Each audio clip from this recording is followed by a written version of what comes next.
Hello, and it's fantastic to see all of you here, albeit virtually, on this episode of Bob 2020.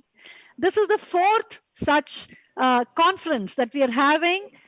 It's India's premier diversity, equity, and inclusion conference, and I have the privilege of moderating the CEO panel here at Bob this afternoon. And I have with me Mr. Rajiv Memani, Chair, EY Global Emerging Markets Committee, EY India Chairman and Regional Partner, Ms. Vibha Padalkar, Managing Director and CEO, HDFC Life, Mr. Porush Singh, Division President, MasterCard South Asia, and Mr. Sridhar Venkatesh, Vice President and Managing Director, GSK Pharma. First of all, let me say how wonderful it is to have all of you here at Bob 2020. And we are delighted that you could spare time in order to be with us here and to share your thoughts with us. I'm going to now request you for a brief opening remark from each one of you, and it will be about how you are feeling right now and what do you think of the topic culture eats everything for breakfast. Rajiv, you go first. Yeah, no, firstly, Dr. Soundarya, thank you very much for the invitation and for giving the opportunity to speak. So I completely agree. I think this is the famous quote of Peter Drucker in 2000. And a lot has changed since the quote was given. But I would say that, leaders are custodians of culture. And I think it's a very important piece. And culture is really the how of the organizations, how things get done. So it is the unwritten, implicit set of rules that guide expectations and lay down the framework of what the behavior in the organization is, what gets recognized, what gets celebrated, what gets looked over. And that defines the culture of the organization. And in some ways, every employee of the organization contributes to the culture of the organization. So, but I think employees look to, we all know that they are, they get inspired, they are influenced by the leaders, and therefore it's so important for the leaders to set the tone for the culture. Absolutely. And that in my view is absolutely the key enabler. If someone, if you have to achieve your purpose, your strategy, I think that's very, very critical. So in many ways, culture equals your values plus the behavior, and how leaders set the vision of the organization, how they conduct with people, how they conduct with clients, how they deal with ethical issues, how they Yes. deal with their role and authority and power. I think all that defines the culture. So Absolutely. I completely agree. And finally, I Yeah. would say it in many ways creates and protects companies' value. Oh, And wonderful. Wonderful, Rajiv. That was beautiful. Vibha, Vibha, I'm so thrilled and delighted to have you, with us here today. You were part of Business Today's most powerful women in business. So, from being one of the most influential women in corporate India, how do you think culture, matters to an organization like HDFC Life? So thank you, Dr. Soundarya and Avtar, for having me here. Truly humbled. Uh, like Rajiv said, culture is that glue that binds the company and differentiates it from bricks and mortar. Bricks and mortar or a formula can be copied in no time. When you look at insurance companies, what do we have? The products that we come up with as innovations can be copied in 6 months, maximum 9 months. So it is that intangible of conundrums. It is that intangible of saying that will we be here 100 years down the line, taking that 100-year view. And when you look at companies that have survived 100 years and beyond, the common theme is culture of how they handle all sorts of the various stakeholders. How inclusive have they been? Happy employees do mean overall very positive outcome. It's not, again, rocket science. Are we an appreciative culture? Do we embrace diversity? And diversity is not limited to gender or your one sexual orientation. It is a lot more. Today, we are not even inclusive on different thought processes. We just have to look at what's happening in the US today and how fractured it is.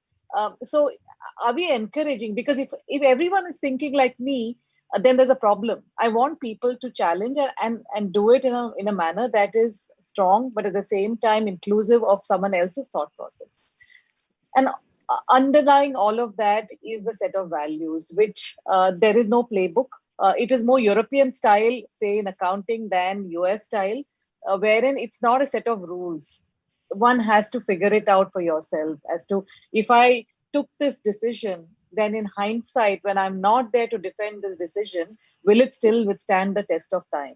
Will I be able to sleep well at night? It's those kind of intangibles that come through the entire value system in an organization. This is fantastic, Vibha. And the very first point you made is, this organization going to survive for 100 years? That thought really sort of got me going, because I think that consistency, that sustainability really kind of proves what culture actually brings to the table. Thank you, Vibha. Porush, I'm very fond of telling people that I began my organization, my career in an organization that actually, helped people understand what it is to use a credit card. That's the organization that I began my own career in. And, to have you from MasterCard on this forum is fantastic, because I can imagine the extent to which MasterCard influences its customers. Now, if I were to speak of culture as an influential tool, and to say that it doesn't only restrict itself to employees, it goes beyond employees, it goes to customers, it goes to the community, and so on. Porush, what are your thoughts on this? Thanks, Sundarya, and thanks for having me on the panel. The way we look at it is, when leaders do the right things according to their organization's shared values, it sends a clear message that these values aren't building an image, but building a culture, right? And as we talk about culture, as Ajay Banga, our global CEO, keeps reminding us, culture doesn't come because you wave a magic wand. It comes through hard work. It comes through sharing. It comes through cross-fertilization of people and ideas. And that's how you bring a long-term sustainable culture, like Vibha was referring to. Yes. I think, we talk about the fact that in addition to IQ and EQ, you need what we call DQ, a decency quotient, which drives a culture within and outside of the company for a workplace that will encourage the collaboration, the constant innovation, and supporting diversity. We've sort of focused on a few areas. One is very clearly, we're committed to hiring more women. 39% of our global workforce is female. We maintain, of course, things like pay performance, parity is exactly there. But beyond that, we actually have a women's leadership network with 31 chapters around the world, including, of course, in India, where we support 3,500 women through their career development initiatives. And that is what we do even outside. If you were to talk about it doing, just at an Asia Pacific level, we've actually worked and supported mentoring and coaching 2.2 million women across Asia Pacific to give the right support and tools to grow their business. Okay. And I think, we talked about it. This is more than gender. Absolutely right.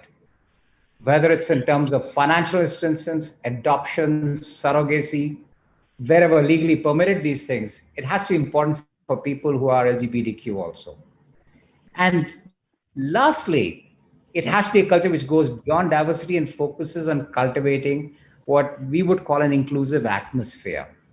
We've announced a global initiative in solidarity, standing against racism and advancing equal opportunity for all. And needs to create an open, healthy dialogue. Let's talk about it. There is problems on race. There is problems on inclusion within and outside the company. And it's really important to say, we have no tolerism for that within the company. And then, you got to do well by doing good also around that. So how do you bring people, businesses out there? And I think really it's really critical for us, because if you look at the current pandemic, as businesses continue to navigate this current uncertainty which we all are in, one thing is clear. Companies with a strong organizational culture and values will be the best position to rally employees and motivate them to meet the challenges not just of this crisis, but come out much stronger beyond. Fantastic. Fantastic, Porush. And actually, you kind of outlined everything that we are going to be discussing today, in the course of this panel discussion. Sridhar, I am going to, come to you for your opening remarks. But before that, I just want to sort of, lay in context that right now it's not business as usual. And I think business as usual is almost impossible. It's business as unusual. Now, in this business as unusual scenario, how does culture still retain its importance? That's going to be my question, along with your opening remarks, please, Sridhar. Dr. Soundarya, thank you for having me here and in the midst of some esteemed panelists and participants. So, to me, there is never a better time to bring this thing to life. We are being tested in every aspect of our leadership. Talk about, any conversation, even your normal Zoom calls, we being tested in terms of how do we approach those calls, what happens on a day in, day out basis. So to me, it is the time where we all are in a large experiment by default. And it is kind of testing every organization. Do you really stand for what you really mean? I'll give you an example. Vibha talked about 100 years. GSK in India we've been here 96 years. 4 years we are going to get to that 100 years, and I can firmly believe, when I look at the organization, if it was not for that culture that we all bring to our day-to-day work, we wouldn't have survived. Yes. Even during this COVID time, globally, everybody is racing towards, including GSK, finding a solution to the problem that we are all facing with. Normally, a medicine takes 20 years to come. We are trying to get that in 1 year, 1.5 years, right? Now, it cannot happen if the company's basic fundamental culture is not lived by every employee that I think the esteemed panelists talked about. Everybody is working remote and trying to bring a solution to a global problem and working together, talk about teamwork, development, respect, patient focus, everything comes to life. So I'm sure there are enough and more examples in every other industry, but I can tell you, this is so close to heart when I look at pharmaceutical industry. I'm living it day in, day out. I'm very proud of what the organization is doing. Sridhar, when I read your bio, and by the way, audience, please go and check out the speakers' bios. It's available, and you can see, the amazing richness of experience that each one of them, brings in. Sridhar, I saw that you are a qualified registered pharmacist. And, so therefore, you bring a very nuts and bolts sort of hands-on management style to GSK. And so therefore, now that you all have had your, opening remarks, I'm going to get into the thick of the discussion. And I'm going to begin with you, Sridhar. Times of crisis, and especially you mentioned COVID. And I think, the very fact that we're having this virtual conference and, everywhere around the world, work from home has just become the norm simply because COVID made it so.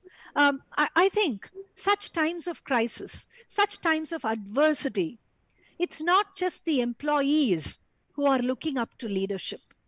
It's your customers, it's your clients, it's your beneficiaries, it's the community. Everyone is looking at you and they want answers.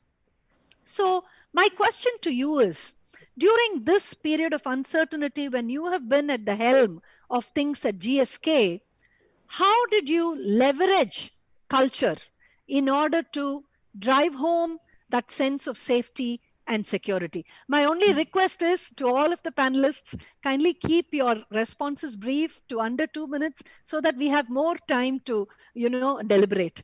Sridhar, over to you. No, Dr. Soundarya, thank you for that. So I think during this time, of course, it was I took over this role when I was in Singapore, right? And I mean, to take over during the middle of the COVID as a CEO, 4 months of, from a distance, it has its own set of challenges. But to me, how did culture help? To me, this is all about when you are faced with a crisis. You could act in two ways. One, you could run away from the problem, or B, you can bring the best of what you have into the solution, right? And to me, if your organization culture helps you to do that, that's what people natural position is going to be. I can tell you, when I looked at GSK, when I was working remote during these times, all of the lockdowns, our factories were running 100%. Medicines were available across the country wherever they needed to be.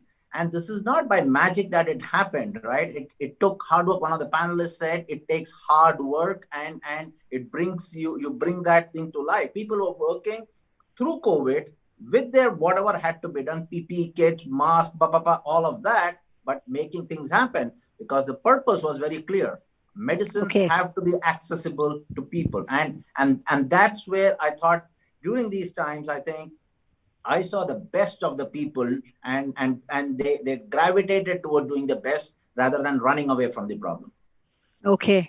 Oh, that's fantastic. In fact, it brings me to this point where they say that when you have an enabling, powerful culture, it actually brings out so much more from people, and their discretionary effort actually gets released. In fact, that's one of the things they speak about, an inclusive culture. It allows people to go above and beyond the call of duty. And on that note, I'm going to turn to you, Porush. And I'm going to ask you, we spoke about, culture and strategy, and the famous quote, that culture eats strategy for breakfast. But in these times, times where things have been completely disruptive, when the market itself is in a state of great uncertainty, don't you think strategy should actually come before culture, Porush? What are your thoughts on that? So, Dr. Saundari, I think it's a great question. I believe that the alignment of strategy and culture is actually a must for long-term business success. Okay. You build a strong culture, not only because it's the right and decent thing to do, it also makes good business sense. Think about it. How can you be the preferred employer if you don't fully tap into the diverse pools of skills, the expertise, the knowledge? Let's face it, companies who have gender diverse C-suites actually have 21% more likely to have above average profitability, 27% more likely to have greater long-term value creation. Or if you go beyond, how can you be the preferred brand, like you said, for the customers, if you don't seize the business opportunity and cater to women's needs at all stages? I'll give you a statistic. 80% of household purchase decisions are controlled or influenced by women. And I always say the other 20%, men just lie. Okay? Because at the end of it, I mean, about $73 trillion of global wealth is estimated to be controlled by women at the end of 2020. Yes. So it's good business sense. And lastly, how can you be the preferred partner for your customers in a B2B environment like we are if we don't address inequality and exclusion, the biggest barriers which are there today? I mean, let's face it, 45% of global economies today have laws constraining women's decision.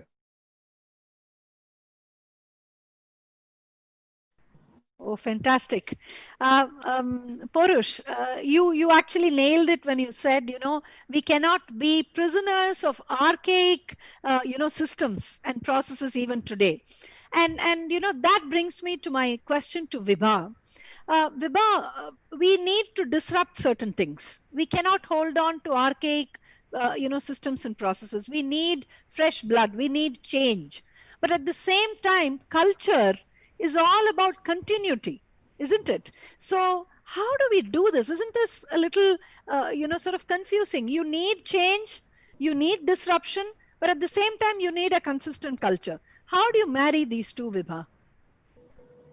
So my counter would be, don't we marry this in our families? So I have 80 plus year of parents, who still want to write letters. And I have my son who is 21, and he just does not perhaps some days want to communicate. And then you have all the shades in between, right? So, we deal with that all the time. So I don't really see that difficult. And if you're inclusive in our mindset, exactly like today, there's an India, there's a Bharat, and I'm able to cater to both.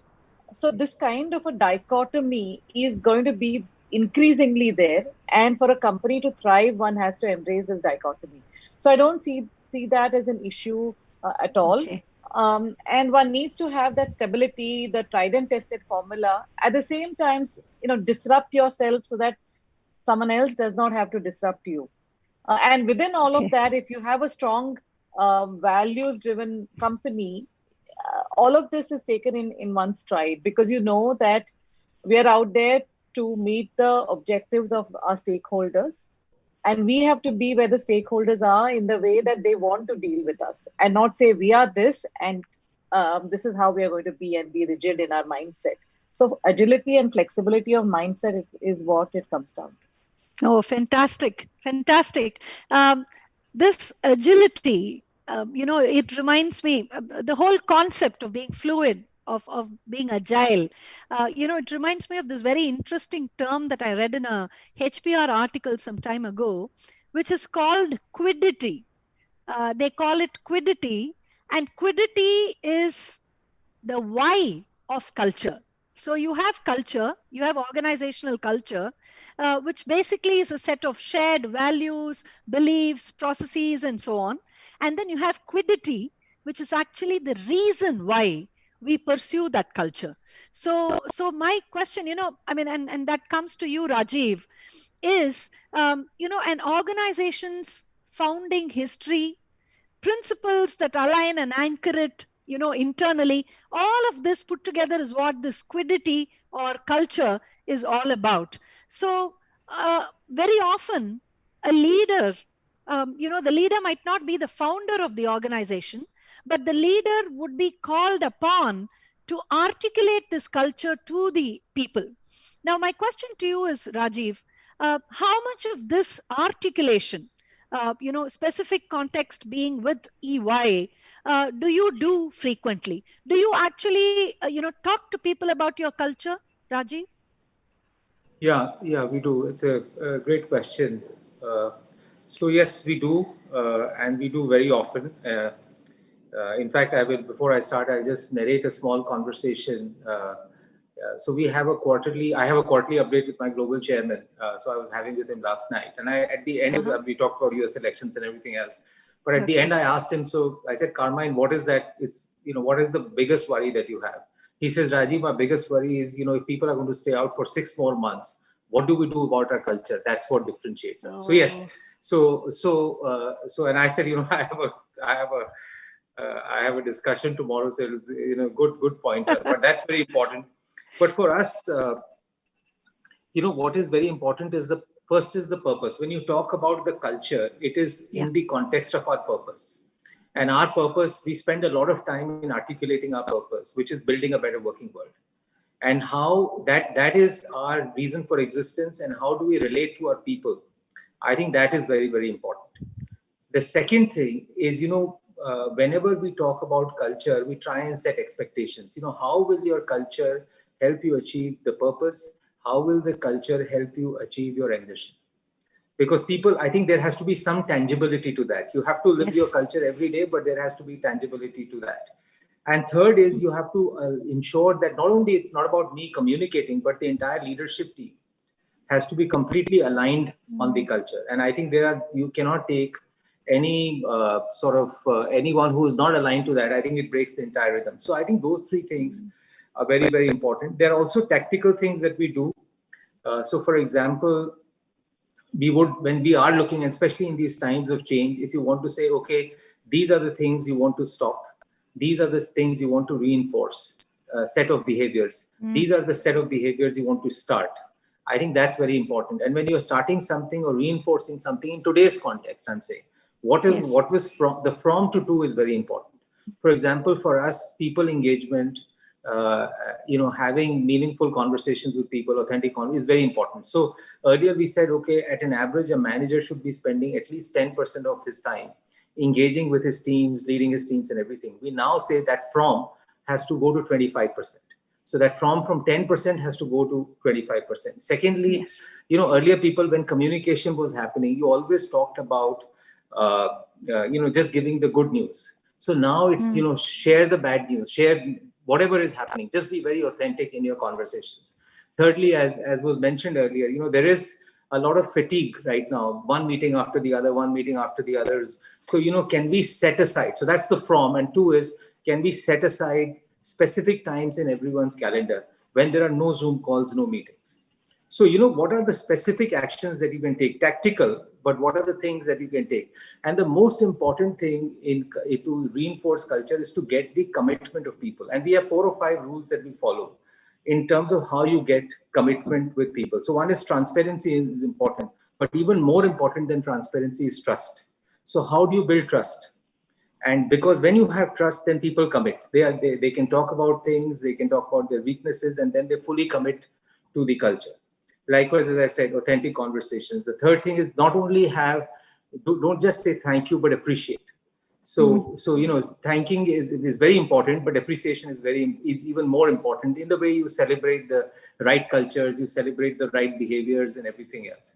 Then the other thing is about much more, have conversations, but more important is have engagement. Right. So, we have those 4 or 5 rules where we say that, which we follow and try to ensure that, yes, we talk about culture, but we have to set the context of the culture so that, it gets through the organization. And also it's a fluid animal, so you keep on, especially in these times, you keep on changing with times. Absolutely. Rajiv, I just love that very simple template, I think, which you've offered. It's a from to a to. And, what is the challenge and how can leadership and culture respond to that challenge by way of a solution? I absolutely loved that. Panel, we've already got about 10, 12 questions. So I'm going to quickly jump into the Q&A and make sure that we each take as many questions as possible before we come back, to the discussion. So here is the first question, which is from Kushal Bhatt. And his question is, why is diversity and inclusion still featured under the CSR initiatives for organizations? I mean, how do we make inclusion more about business and less about HR? I thought, Porush, could you, respond to this question, Porush? Considering that MasterCard has a huge inclusion agenda, I thought it would be quite apt for you to answer this question. Sure. So firstly, it's definitely not an CSR agenda. Okay, right. I can say that out very clearly. Okay. Our CSR agenda is definitely much more about what we are going to do in the ecosystem beyond. This is, like I said, embedded in our culture, not something which we believe in.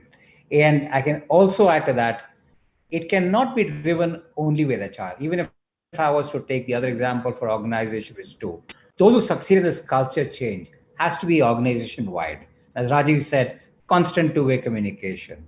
That's how you create it, not just with a CSR initiative. Okay. When we talk about two-way communication, and we are actually looking at the fact that, you have a set of beneficiaries who are looking for job opportunities, who are looking for a platform, and then you have organizations that are kind of, looking to engage with that talent. Do you think diversity and inclusion can be as much a talent prerogative as it is, the right thing to do, Porush? Would you agree? I would completely agree, because, if you look at it, let's look at it in our industry. The biggest challenge we see today is less participation of women in the field of technology. If you look at it, 40% of Indians who graduate in STEM, science, technology, engineering, mathematics disciplines are women. Yet today, they constitute only 14% of the total scientists and engineers in research and development. Okay. And every research says that they will do this as studies, but they don't see this as job opportunities. I think that's really important to drive it. That's what we are trying to do. We create something called Girls for Tech. We have an ambition of, you know, reaching 1 million girls over the next 5 years. But this is a challenge which we need to solve as what you'd call as an industry, right policies to keep working together to increase this participation. Because it's not Absolutely. going to be able to solve in the long run otherwise. Yes, totally. Next question is from Apurva Karandikar. And I'm going to pose this question to you, Sridhar. The question is, how do we imbibe or continue the culture that has been created in an organization when we open offices in different countries and cities? And I'm asking that specifically to you because, from Singapore, you have now assumed charge of India as well. And I want to know, how do you manage cultures in these two very different geographies? Yeah, so no, fantastic question. And having lived myself in 6 different countries and other Okay. continents, to me, it's the what is fundamental to you to me is at a global level. I work for GSK, so at a GSK, what is that basic DNA of the organization, and how do we bring that DNA to life? So for me, actually, I would say if I were to walk into an office in Panama or Rio or Singapore or India, the DNA is exactly the same. And that is what kind of holds and binds us together. Now, for the DNA to be same, the purpose, the communication around it has to be 100% clear. We can't be vague around that at a global level. And that has to be well understood by people across. So Okay. once we have that firm foundation, Rajiv talked about the purpose of the organization. I think if those basic tenets is very, very clear, and the communication around that is absolutely clear. Rest to me is about people living those on a day-to-day basis wherever you go. And I have to be honest in saying this. As I said, I've lived in 7 countries. It's easier for me versus my wife to settle into a company because I'm going in from one GSK office to another GSK office, exactly the Yeah. same culture. But for my wife, it's one country to a different country. Everything is different. So, I mean, to me, it starts from there. That's wonderfully said. I can imagine that, and I totally empathize with your wife, and moving from country to country, and then, quickly we're having to get the culture, imbibe herself into the new culture. I have a question here by one Rajesh, and he asks, a very high performer is there in an organization who contributes to outstanding business results, but that person is obnoxious. What would be a business priority, results or culture? Vibha, can I request you to take that question, please? Yeah, certainly. And this happens, I won't say often, but also reasonably regular intervals. I think world is not black and white. Yeah. It's not this or that. And really, we would give constructive feedback. What one needs to have is various forums and platforms to give both formal and informal feedback. Feedback Okay. does not have to be only through the HR team. It can also be from your seniors, your co-workers, and so on. Whoever it is that that individual would trust and see it as a neutral party. That individual, again, that the open mindset comes in. It's very essential because not to prejudge an individual becomes extremely Mm, important in the okay. spirit of diversity of views. That individual might have a point of view, that individual might not be realizing that he or she is obnoxious, and so on. So, having that engagement, having listening to the point of view, counseling. By the way, we do have free counseling for our 20,000 employees and their families. Anyone can call up to say, I'm being marginalized or I'm feeling Okay. pressurized or whatever. So we have Okay. that too, and completely anonymous. So we would have that ongoing engagement. What we will absolutely not agree to is a judgment call that is immediate, unless of course it's of a severity that requires that. That hopefully that is few and far between. But these kind of gray areas are absolutely not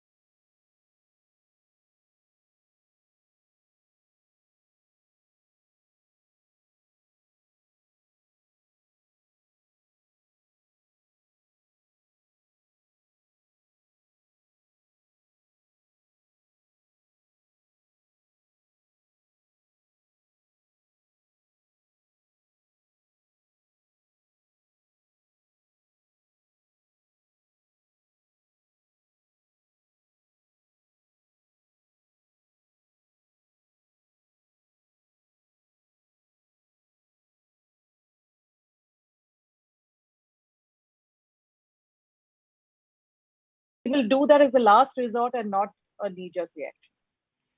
Excellent. Thank you. Thank you, Vibha. Next question is by Renu Kotian. Culture is shaped by people's expectations around how to behave and their resulting actions and so on. Rajiv, I'd like you to respond to this.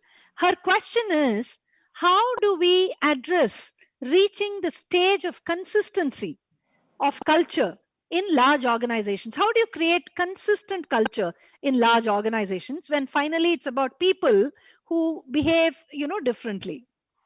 Yeah, no, I think, I mean, that's the nirvana. So to get consistent culture is, because at the end of the day, as I mentioned earlier, culture is lived and breathed, by every individual, every employee in the organization. A lot of people have been in the organization. A lot of them have influences which are different. A lot of people are new to the organization. So I would say that that is the constant endeavor, and I think that's why culture is not a destination, but it's a process and a journey. Uh, the key, I would say, is one is sort of the leaders living the culture of the organization. Okay. As I mentioned earlier, people they do get inspired, they do get influenced by the leaders, especially younger people, and I think that becomes very important. Secondly, is constantly communicating and setting the context of the culture in terms of the purpose of the organization, in terms of its ambition, how it's linked with strategy and results. So once you have that, I think the more it is a more contextual piece, I think the better it becomes.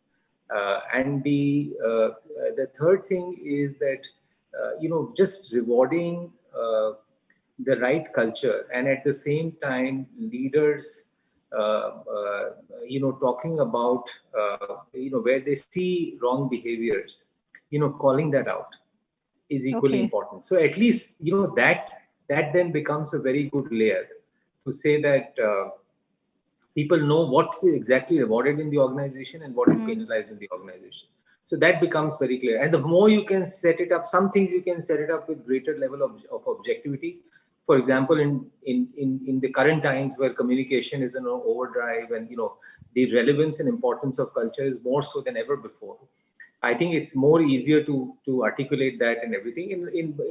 When we saw a year and a half back, or during earlier times, you did talk about culture and everything else, but I would say the absolute musts, absolute do's, and the absolute don'ts, I think they get articulated much better. I think there are some things which are more softer in the organization.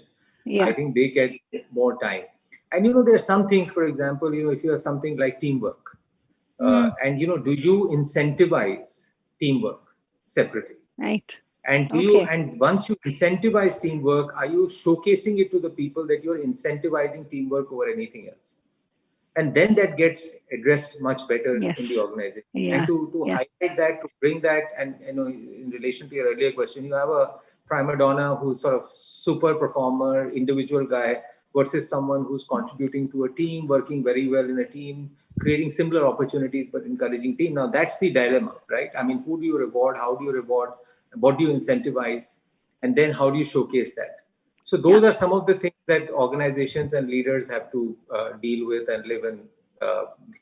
See how you. Rajiv, that was beautifully articulated. I just loved it. The fact that which behaviors do we really kind of encourage, which behaviors do we call out, which behaviors do we incentivize, and actually that kind of there's this very interesting question by Vivek of Sun Life, and his question is, what is a good measure of inclusion in an organization independent of diversity numbers? And Porush, I'm just thinking, would you be able to take this question?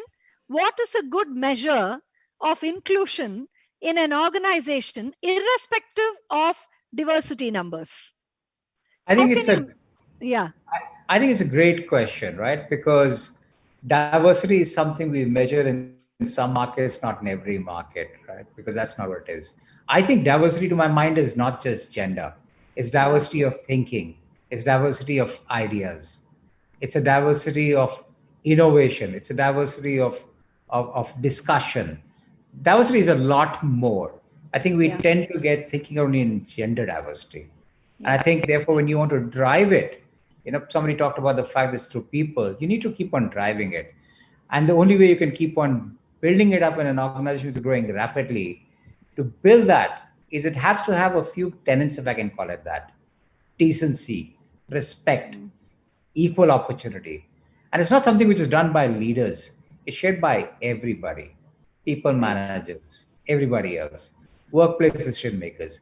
And that's what together will really drive that overall diversity. Oh, that was beautiful. At Avatar, and I must just share this, we actually have a measure for inclusion, which is built on four pillars: trust, respect, acknowledgement, and cohesion. And if you actually measure in an organization how much of trust is ambient in the organization, how much of respect is there for people between each other, what kind of appreciation and acknowledgement happens, and are they coming together cohesively, we believe then that organization is truly inclusive organization. My next question is from Neetu Chaube. And Vibha, I'm wondering if you can take this question. Her question is, what are the most critical changes that organizations must make in order to face the future effectively in terms of diversity and inclusion?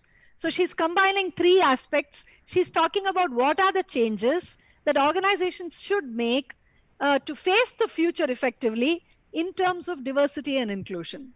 What are your thoughts, So I would Vibha? actually turn it on its head and tell her that if we Uh, did not make these changes, then the future effectively is going to look very bleak. So it's almost very core to my 100-year vision of a company. yeah. So some of the critical changes, to Rajiv's point, is that reinforcement, and this takes time. It is not just sending out an email and which is usually not read by people or filed somewhere. So how do you keep rewarding as well as for or also doing course correction in terms of behaviors that are both favorable and unfavorable?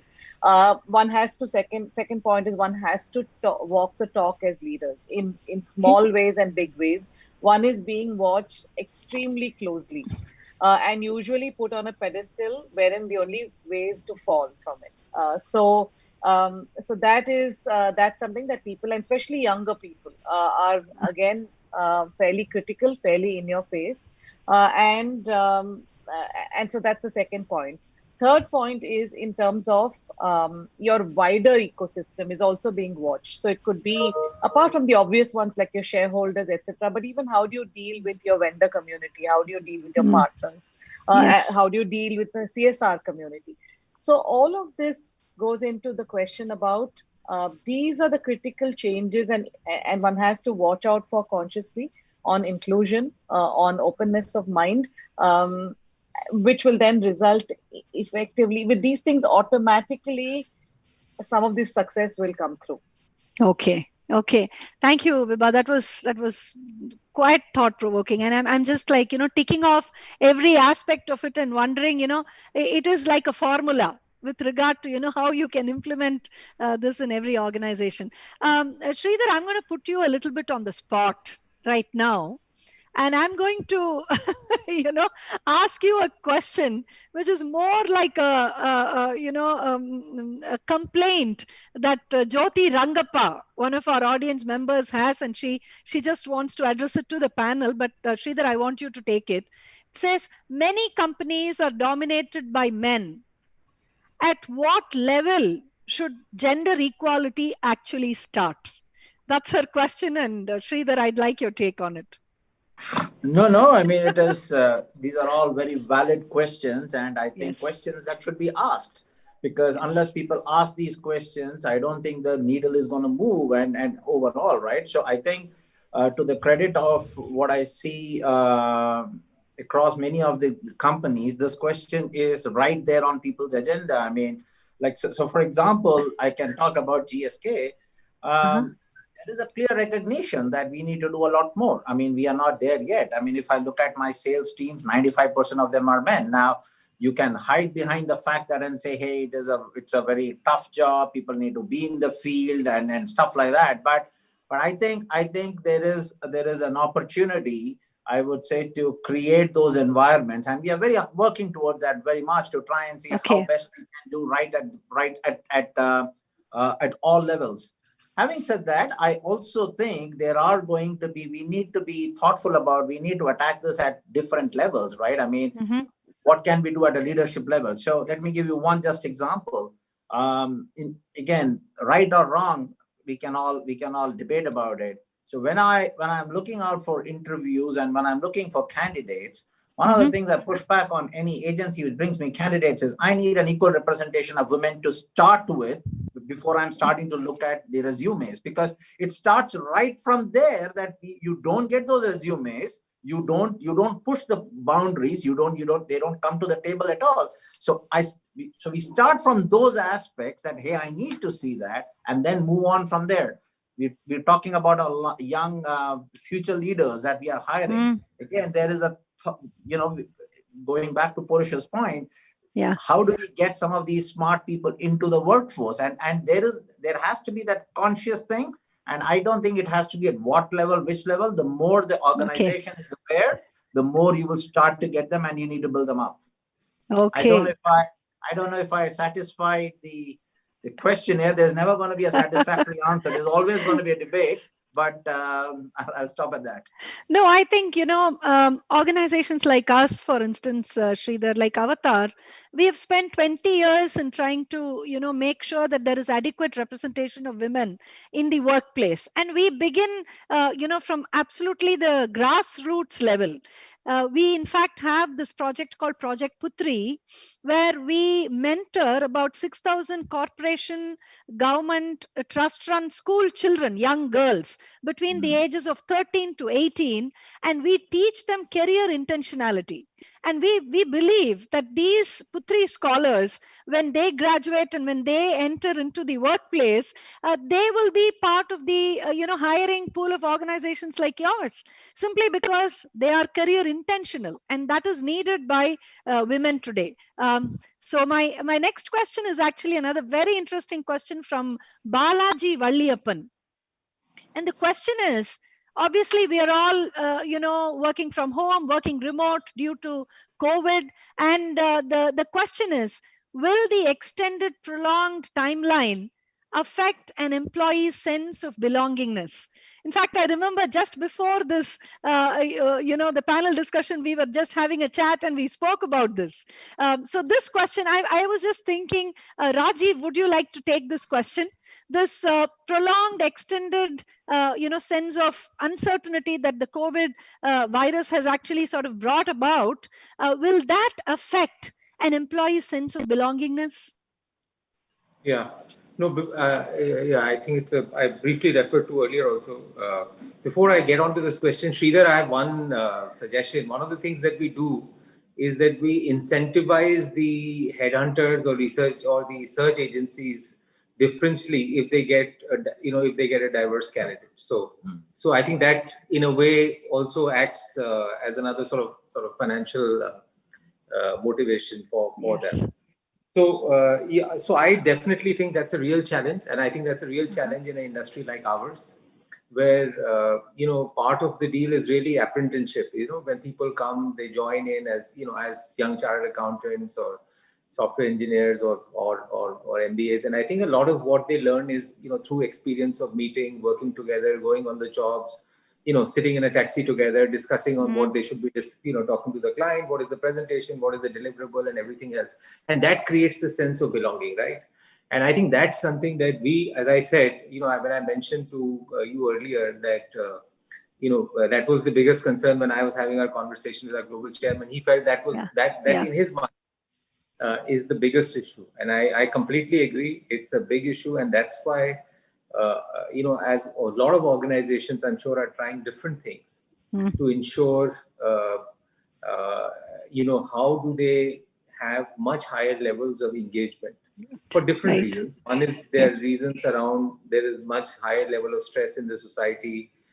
There, psychological issues and everything else, but also from the standpoint of how do you ensure that sense of belonging or that culture, that glue that is there in the Yeah. organization kind of continues.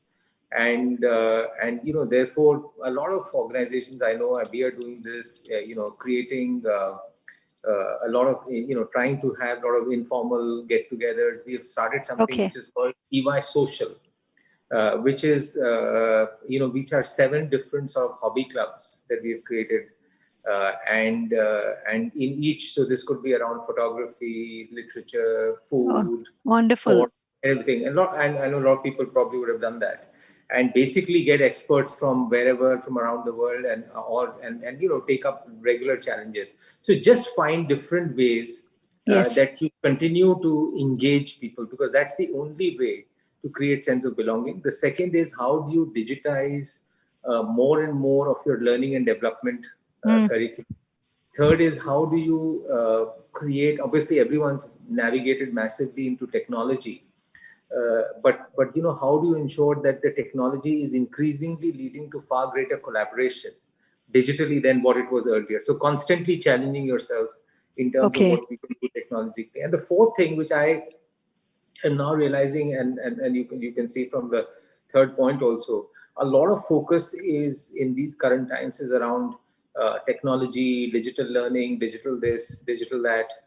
I think somewhere the basic communication around connecting with people, around what does it mean, people, a lot of people are at their edge, how do you, and that's how you create greater sense of belonging. How do you just have general conversations which have got nothing to do with an agenda, nothing to do with what technology can do and everything. And this I'm saying even at the leadership level, because when we have conversations on people agenda, a lot of it is what can we do this, what is that, and everything's very clinical. And I think a lot of it is just trying to see not clinical stuff, but just sort of normal human engagement and conversations. Absolutely. So I think it's a real challenge. I think it's a real challenge for Yes. every organization. It's a big challenge. Yeah. I think It's a more so for challenge. professional services firms, I think it's a massive challenge. But I think, from what I have observed of EY, I think during the times of the pandemic and during the entire lockdown period, I think time was very effectively used by EY, from what I know, in terms of, providing people with that sense of belongingness. I have one last question before we move on to our closing remarks. And Vibha, I was thinking if you or Porush, either of you could take this question. The question is, between hiring the best talent and increasing representation of underrepresented groups, how do we ensure there is a right balance? This question is from Kavita Joshi. Which of you would like to take it? Porush, would you like I to would give it I a would shot? love to take it, and maybe Porush can just Sure. have a segue into it. Sure. I think it is erroneous to think that both are mutually exclusive. Yeah. So Right. underrepresented people can also be good talent. So just this block of, which is in our minds, it's either or, and we could be very pleasantly surprised. The delta that an underrepresented individual can move often is a lot more than somebody with a silver spoon can move. And so on, and bring in a different perspective, because my customers are also belong to that same very underrepresented community, that if I don't listen, I'm not going to get it right. So there's also a very strong business reason for my getting that individual. So really it's both, and it's not either or. I would just echo what Vibha said. You have to be an equal opportunity employer. That's your starting point. You want the best talent for the role. But that assumption that because of which you have to bend something to create that diversity isn't true. There are definitely spaces where you have both. It does not mean that you trade off one versus the other. You don't need to do it always. Okay. I just like to add, I completely agree with what Vibha and Porush have said. I just want to give you an example. We hired a lot of people with neurodiversity. And basically, what we found that in areas around cyber and others, where there's a real, paucity of talent, they're very good. They're very, very good at that. And they're doing a fantastic job. So you're absolutely right. And I think they're not mutually exclusive. Everyone has got something to bring to the table. And I think it's on the organizations to see how they put that to the best use and provide the comfort and the cushion and the enablements that are required for that. Fantastic. It's been such a gorgeous panel, and I have enjoyed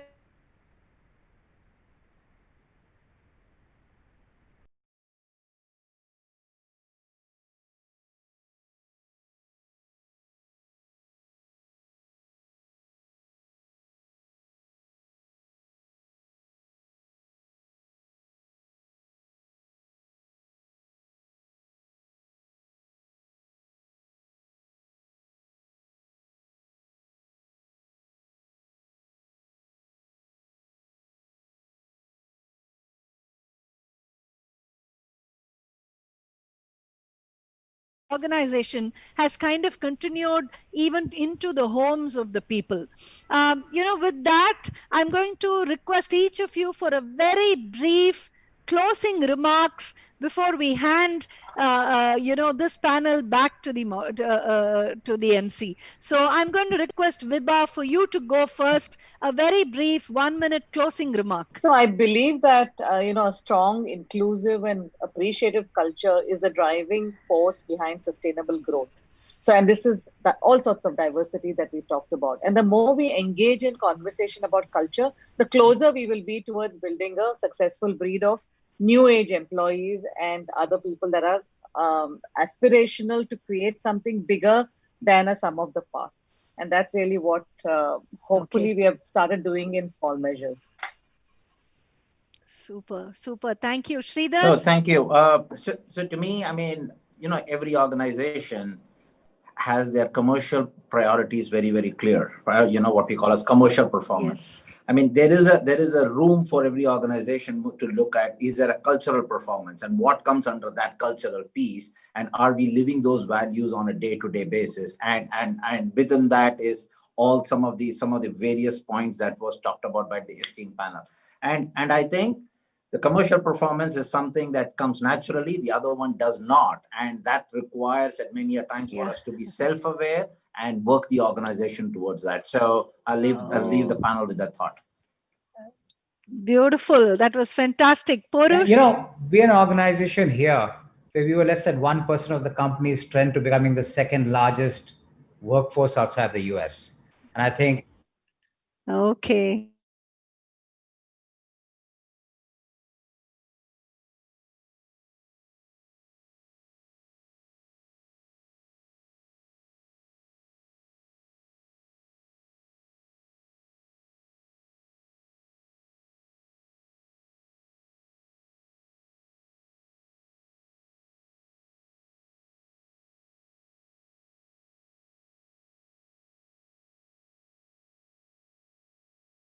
Opportunities to all, you're sure to succeed.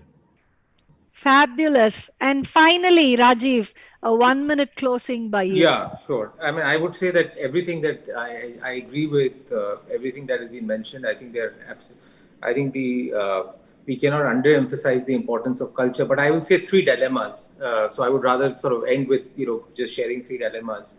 The first is businesses are very rapidly changing. The movement and onset of even traditional businesses into much more into technology, hiring different people with very diverse backgrounds, a lot of younger people coming into workforce. So how do you preserve a culture? How do you preserve a culture when you have so many different people coming with very different streams, which was earlier, people had more sort of unified backgrounds in the way they came, academic backgrounds. The second is this entire area of when you are a global organization, and as countries become more important, as nationalism becomes more deeper, how do you get the subcultures right? What works in US versus what works in China versus what works in India. Absolutely. And what works in emerging markets versus what works in developed markets. So how do you have an overall culture which is which is synonymous with the organization, but you also capture the diversity of thoughts and preserve a culture that captures that diversity, where people feel the freedom to grow and expand. Yes. And the third thing I would say, in which very true of professional service firms, that was a question that was raised, which Vibha very appropriately responded, that the dynamic of, and especially as I said in a professional services firm, of someone who's very good in one aspect. So very good in dealing with clients, but very lousy in some, and I'm using extreme in terms of how he Yes. engages and Yeah. develops and nurtures talent. And how do you bridge that dilemma? So, the short-term goals to what creates long-term value, what creates a sustainable organization. And I think how do you address culture in these three contexts are very important, very interesting. Obviously, apart from the COVID thing, which I didn't want to mention, which we've already discussed. And these are some of the dilemmas that we face in ensuring that getting the culture right and constantly changing at the same time. Fantastic. And that sort of brings us to the closing of this fabulous CEO panel. And I had some amazing speakers over here. I'm just so thrilled and delighted to have had Mr. Rajiv Memani of EY, Ms. Vibha Padalkar of HDFC Life,